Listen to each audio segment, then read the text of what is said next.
There are three ways that I ensure that I'm always motivated during exam seasons. Because we know what it's like when you're going through an exam season and you know you have to push through and you really want to just work, work, work, but you can't. You feel like, oh, why am I even doing this? You tell yourself at the start of the day, oh, I'm going to do 20 questions today. And it will be like 9 p.m. and you've only done like three.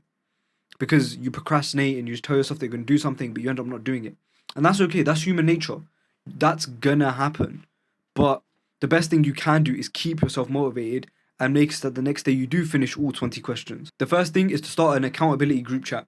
So what I mean is take three of your closest friends and every single day say to them, look, I'm going to study this, this, and this. And if not, I swear to God, I'll give you £20. I'll give you $20 or whatever your currency is. And then what that then means is you have to send them evidence at the end of the day that I've done this work, this work, and this work. If you haven't, you have to give them money.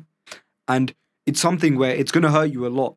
And you're like, oh no, I really need to, eat, or I need to pay for my transport to school or college. So you're going to, no, I need to get this work done. And if your friends are on the same track and they're like, yes, I want to work really, really hard and make sure I get the best grades, then you three are going to motivate each other, or you four are going to motivate each other. And it becomes like a circle of motivation. And you're going to keep pushing through with your friends. And you know that on results day or when you get your final grades, you're going to be so proud of yourself. Like, yes, I saved that money and now I can go spend it. You can go enjoy some time with your friends.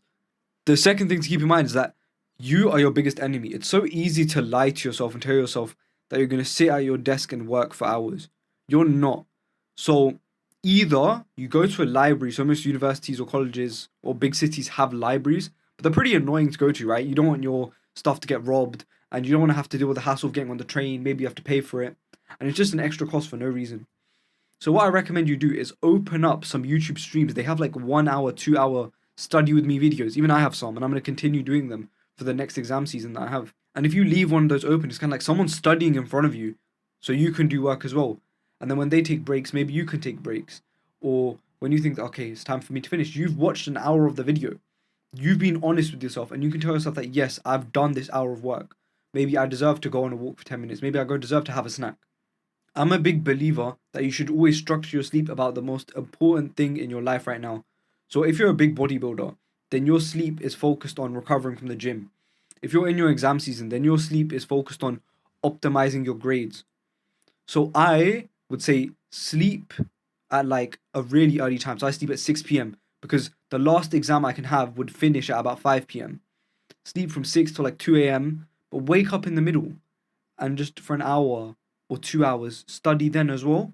Those will be your really focused hours. So whether you choose to take a 1 or 2 hour block in the middle of the night where you can study, or like me, you go to sleep for the whole time and then you study when you wake up. Choose a time where it's surrounded by sleep so that you're very, very well rested. So this can even be just before you go to bed because you know that you're going to earn that sleep.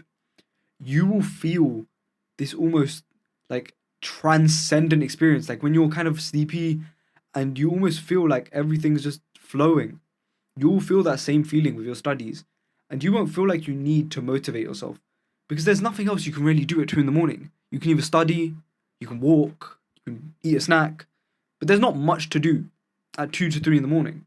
So if you get up at those times just to study, but then you go back to sleep, or even continue your day and just start sleeping really early, then you know that every single day you've done so much productive work and you won't feel guilty about when you're in that exam hall and oh, I could have done more work.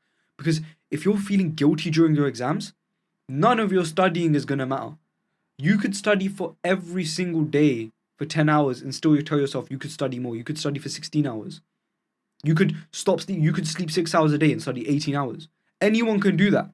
But you know that if you're giving a good 4 to 6 hours of study every single day, then it will all be worth it. And you're going to see yourself smiling on results day when you get those A's, A stars, grade 9s, or whatever the top grade is for you.